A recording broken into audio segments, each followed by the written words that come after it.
जय भीम, जय भारत, जय संविधान. मित्रांनो, आज आपण जाणून घेणार आहोत प्रजासत्ताक दिनाला डॉक्टर बाबासाहेब आंबेडकर यांचं खरंच योगदान होतं का, याबद्दल आपण सगळा A to Z पूर्ण खरा इतिहास आपण जाणून घेणार आहोत.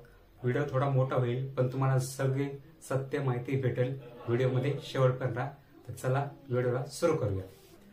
मित्रांनो, 26 जानेवारी हा प्रजासत्ताक दिन शाळेत व सरकारी ऑफिसमध्ये प्रत्येक ठिकाणी जिथं सरकारी ऑफिस आहे आणि भारत देशामध्ये प्रत्येक ठिकाणी मोठ्या उत्साहामध्ये मोठ्या आनंदामध्ये साजरा केला जातो. संगती राष्ट्र गीत सुद्धा म्हटलं जातं. देशातला पहिला आपला झेंडा उच्च त्याला म्हटलं जातं प्रजासत्ताक दिन म्हणून आपण त्याला साजरा करतो. आणि दुसरा म्हणजे 15 ऑगस्ट, तेव्हा आपल्याला स्वातंत्र्य मिळालं. आणि प्रजासत्ताक दिन म्हणजे काय याबद्दलही आपण माहिती घेणार आहोत याच व्हिडिओमध्ये. मित्रांनो, आपण प्रजासत्ताक दिन साजरा करतो. 26 जानेवारी आपण मोठ्या उत्साहात साजरा करतो आणि 15 ऑगस्ट सुद्धा साजरा करतो. एवढं माहिती आपल्याला की 15 ऑगस्ट या दिवशी आपल्या देशाला स्वातंत्र्य मिळालं होतं. आणि 26 जानेवारीला आपल्याला काय मिळालं होतं हे बऱ्याच लोकांना माहिती नाही. काही लोकांना माहिती, ज्यांनी वाचलंय त्यांना माहिती, आणि ज्यांनी वाचलं नाही काय नाही, फक्त साजरा करायचं म्हणजे करायचं, त्याला काहीच माहिती नाही.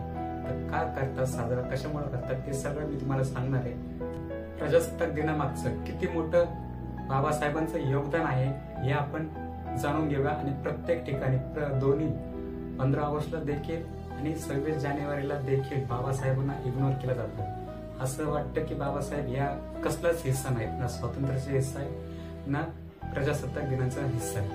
का असं महापुरुषांनाच का आपण इग्नोर करतो आपल्या देशामध्ये?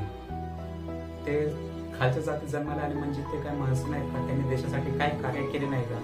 जेव्हा आपण 26 जानेवारी आपण साजरा करतो आपण पूर्ण भारत देशात, तेव्हा फक्त तुम्हाला काही नेत्यांचीच माहिती दिली जाते. ते म्हणजे पंडित जवाहरलाल नेहरू, महात्मा गांधी, सुभाषचंद्र बोस. मी म्हणत नाही की यांनी कार्य केले नाही, केले, त्यांची नावं घेतलीच पाहिजे. पण ज्याचा सगळ्यात मोठा हात आहे 26 जानेवारी मध्ये, ज्यांचं सगळ्यात मोठं योगदान आहे, तुम्ही त्याच महापुरुषाला इग्नोर का करता? ते महापुरुषांचा भारत देश नाही का? त्यांनीच काहीच तुमच्यासाठी योगदान केलं नाही का? त्यांनी पूर्ण आयुष्यपणा लावलं देशासाठी, पण तरी आपण त्यांना इग्नोर करतो. चला बघूया काय काय केलं त्यांनी आपल्या देशासाठी. चल, पूर्ण रात्रीचा दिवस केला. ज्या महापुरुषांनी डॉक्टर बाबासाहेब आंबेडकरांनी रात्रीचे दिवस काढली आपल्या बहुजनांसाठी, देशासाठी, पूर्ण अखंड भारतासाठी, त्या महापुरुषाची कोणालाच आठवण होत नाही, डॉक्टर बाबासाहेब आंबेडकरांची.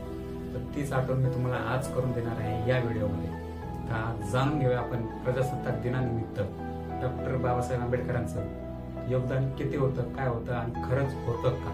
26 नोव्हेंबर 1949 रोजी अंमलात आणले व 26 जानेवारी 1950 पासून ते अंमलात आले, म्हणजे देशासाठी लागू झाले. देश तेव्हापासून आपल्या भारताच्या संविधानावर चालणं सुरू झालं. हे नवीन वर्षही होतं आणि 26 जानेवारी निवडली. ती का निवडली आपण तेही बघूया पुढील व्हिडिओ. स्वातंत्र्य मिळालेल्या भारत देशाने संविधान अंमलात आणून त्या अर्थाने लोकशाहीला एका नवीन पर्वाची सुरुवात केली. जेव्हा आपला भारत देश 15 ऑगस्ट 1947 ला स्वतंत्र झाला, तेव्हा आपल्या भारत देशाला संविधान नव्हते. संविधान होते पण ते इंग्रजांचे होते आणि ते त्यांच्या पद्धतीने चालायचे. म्हणजे लोकशाही, पूर्ण लोकशाही आणली ती बाबासाहेबांनीच. आणि ती कशी आणली ते पाहूया. पूर्वी भारताचे कायदे हे भारत शासनाच्या 1935 सालाच्या कायद्यावर आधारित होते. 28 ऑगस्ट 1947 रोजी डॉक्टर बाबासाहेब आंबेडकर यांच्या अध्यक्षतेखाली स्वतंत्र भारताचे कायमस्वरूपी संविधान तयार करण्यासाठी त्यासाठी संविधान समिती नेमली गेली. ब्रिटिश सरकारने भारताला स्वातंत्र्य देऊ केलं होतं आणि स्वतंत्र होणाऱ्या भारताचा राज्यकारभार राज्यघटनेनुसार होत राहावा म्हणून निवडून आलेल्या मध्यवर्ती व प्रांतिक कायदेमंडळांनी काही प्रतिनिधी निवडून घटना समिती तयार करावी आणि त्या घटना समितीने भारत देशाची राज्यघटना तयार करण्याचं काम सुरू करावं असं ब्रिटिशांनी सुचवलं होतं भारत देशातील नेत्यांना. तशी भारतीय संविधानाची निर्मिती प्रक्रिया ही 1909च्या मोर्लेमेंटो सुधारणा कायद्यापासून सुरू झाली होती आणि याचा शेवट 26 नोव्हेंबर 1949 ला संविधान सभेने संविधान स्वीकारूपर्यंत तो त्याची कार्यपद्धती चालू होती, ज्याने 1909 पासून तो कायदा होता, त्या कायद्यानुसारच आपला देश चालत होता, जोपर्यंत आपल्या भारत देशाचं संविधान लागू होत नाही तोपर्यंत. तसंच मध्यंतरीच्या काळात 1919चा मॉन्टेग्रू चेम्स्फोर्ड कायदा, तोही कायदा आपल्याला महत्वाचा होता, ज्या कायद्याने भारतीयांना मर्यादित राजकीय, आर्थिक, शैक्षणिक, सामाजिक स्वातंत्र्य बहाल केले. हा 1919चा कायदा बनण्याआधी 1918च्या सावंतबर्ग कमिशन सोबत डॉक्टर बाबासाहेब आंबेडकरांनी निवेदन देऊन साक्ष दिली होती. त्यात डॉक्टर बाबासाहेब आंबेडकरांनी प्रामुख्याने मागण्या केल्या होत्या. त्या 1919च्या मॉन्टेग्रू चेम्स्फोर्ड कायद्याच्या सुधारण्यात आल्या होत्या. म्हणूनच तर बाबासाहेब वगळता येथे या देशातील कुठल्याही अन्य संघटनांना समावेश का झाला नाही. डॉक्टर बाबासाहेब आंबेडकर यांनाच या देशाच्या स्वातंत्र्याची आणि या देशाच्या हिताची खरी काळजी होती, हेच दिसून येत होतं. त्यानंतर 1927ला सायमन कमिशन इथल्या परिषदेचा अभ्यास करायला भारतात आले. त्या कमिशनला महात्मा गांधीजींच्या नेतृत्वातील काँग्रेसने प्रचंड विरोध केला होता त्या कमिशनला, आणि सायमन परत जा याचा नारा लावला महात्मा गांधीच्या संघटनांनी. काँग्रेसने कुठलेही सहकार्य या कमिशनला केले नाही, त्यांना चलेजाव केलं. परंतु डॉक्टर बाबासाहेब आंबेडकरांनी या कमिशनला आपल्या मागणीचं पत्र सादर केले. या निवेदनात इथल्या अस्पृश्यांच्या कल्याणासाठी इंग्रज सरकारने काय केले पाहिजे यासोबतच भारतातील संविधान निर्मितीसाठी आणि राजकीय प्रांतिक मंडळाची मांडणी व रचना कशी असावी याविषयी सुद्धा मार्गदर्शन केलं होतं डॉक्टर बाबासाहेब आंबेडकरांनी त्या कमिशनला. 1927च्या सायमन कमिशनने केलेल्या शिफारसीनुसार इंग्रज सरकारने गोलमेज परिषद बोलावली व त्यात डॉक्टर बाबासाहेब आंबेडकरांना पुन्हा आमंत्रित करण्यात आलं गोलमेज परिषदेमध्ये. या पहिल्या गोलमेज परिषदेला काँग्रेसने बहिष्कार घातला होता, कारण त्याचा विरोध डॉक्टर बाबासाहेब आंबेडकरांना होता. परंतु डॉक्टर बाबासाहेब आंबेडकरांनी गोलमेज परिषदेमध्ये हजेरी देत इंग्रज सरकारला या देशाला कशा पद्धतीच्या कायद्याची गरज आहे हे पटवून दिलं. पहिल्या गोलमेज परिषदेमध्ये भारतातील प्रांतिक आणि केंद्रीय विधिमंडळाची रचना कशी असावी हे सुद्धा डॉक्टर बाबासाहेब आंबेडकरांनी त्या गोलमेज परिषदेमध्ये पटवून दिलं. हे गांधी आणि काँग्रेसला माहीत झाल्याने गांधी व काँग्रेसचे महत्व टिकून राहावे म्हणूनच गांधी हे दुसऱ्या परिषदेला हजर राहिले. तिथेही गांधी आणि बाबासाहेब यांच्यात भारतीय समाजातील परिस्थिती लक्षात घेत, भारतीय समाजाची परिस्थिती कशी आहे काय ही लक्षात घेत आवश्यक असणाऱ्या तरतुदी संबंधाने मोठ्या प्रमाणात वाद विवाद निर्माण झाले गांधी आणि बाबासाहेब मध्ये. शेवटी गोलमेज परिषदेने डॉक्टर बाबासाहेब आंबेडकर यांच्या बाजूने ठराव घेतला, म्हणजे ठराव मंजूर केला. आणि गांधींना सपशेल ते अपयशी झाले. ते गोलमेज मध्ये टिकू शकले नाही, ते अपयशी झाले.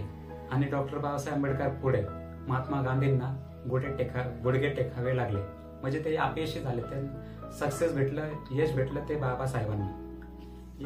याच गोलमेज परिषदेत घेतलेल्या ठरावाचा जाहीरनामा प्रसिद्ध करण्यात आला व याचंच रूपांतर पुढे 1935च्या कायद्यामध्ये झालं. म्हणजे पुढे 1935च्या कायद्यातही आंबेडकरांची महत्वाची कामगिरी तुम्हाला नक्कीच दिसून येईल. भारतीय संविधान समितीच्या प्रक्रियेला इंग्रज सरकारकडून प्रयत्न करण्यात आले. त्यासाठी इंग्रजांनी विविध म्हणजे संविधानाची प्रक्रिया आहे ना त्याला वाढवण्यासाठी इंग्रजांनी वेगवेगळ्या नेत्यांना त्यांना भारतामध्ये बोलावून घेतले. जे इंग्रजांचे नेते होते ना कायद्याची माहिती घेणारे त्यांना भारतामध्ये बोलावून घेतले. त्यातच पुन्हा 1942ला सायमन कमिशन पुन्हा भारतात आले. तेव्हाही गांधी प्रणीत काँग्रेसने त्याला विरोध केला, परंतु डॉक्टर बाबासाहेब आंबेडकरांनी त्या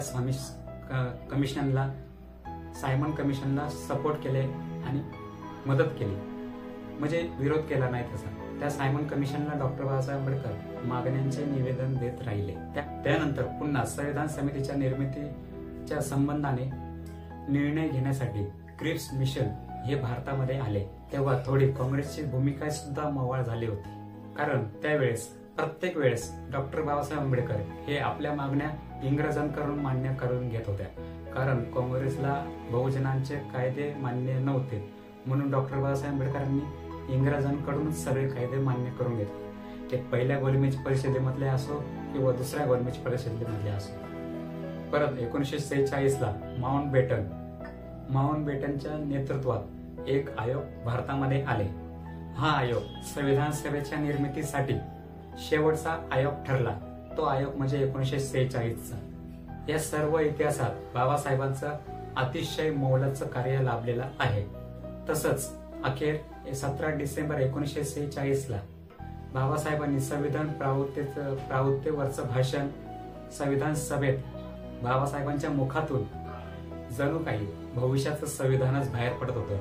ते 1946 लाच. आणि ते 1950चं कायद्याचं रूपांतर बाबासाहेबांच्या मुखातून बाहेर पडत होतं. बघा किती बुद्धिमान माणूस असतो आपला, किती बुद्धिमान माणूस होते आपले महामानव. असाच भास त्यावेळेस झाला होता.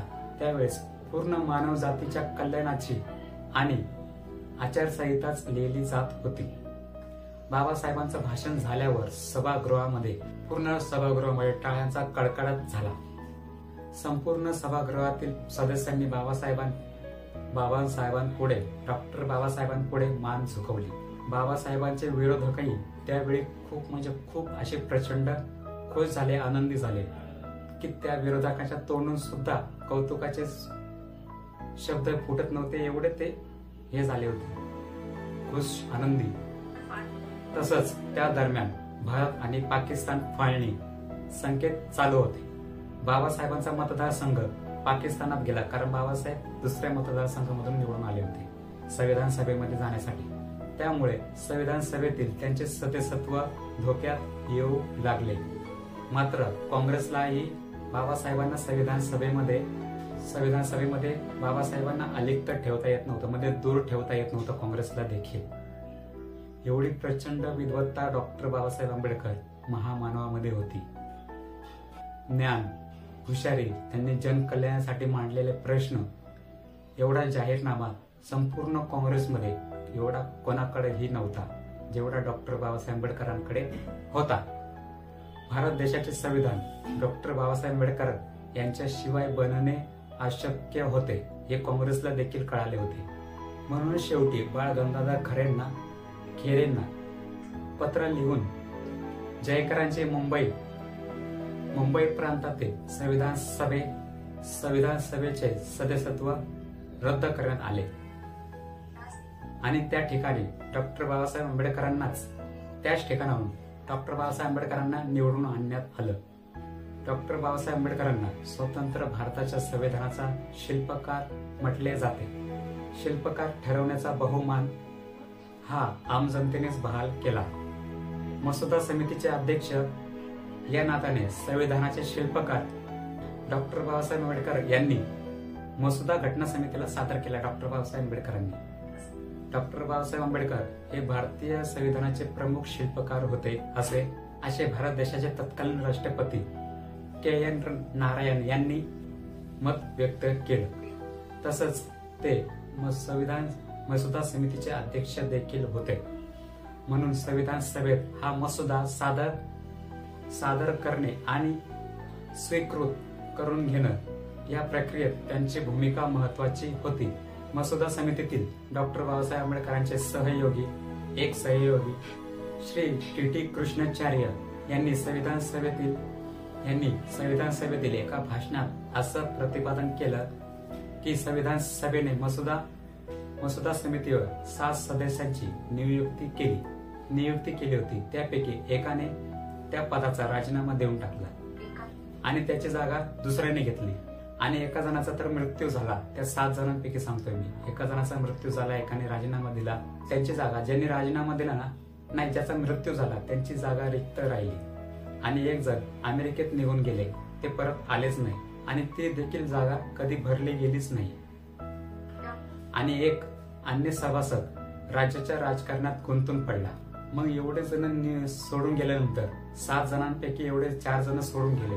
तर पूर्ण पोकळी अशी निर्माण झाली आणि 2 व्यक्ती जे 7 जणांपैकी 4 जण तर काय झालं तुम्हाला सांगितलं आणि 2 व्यक्ती हे जर आजारी होते तर हे त्यांच्या प्रकृतीनुसार आपल्या संविधान सभेमध्ये येऊ शकले नाही.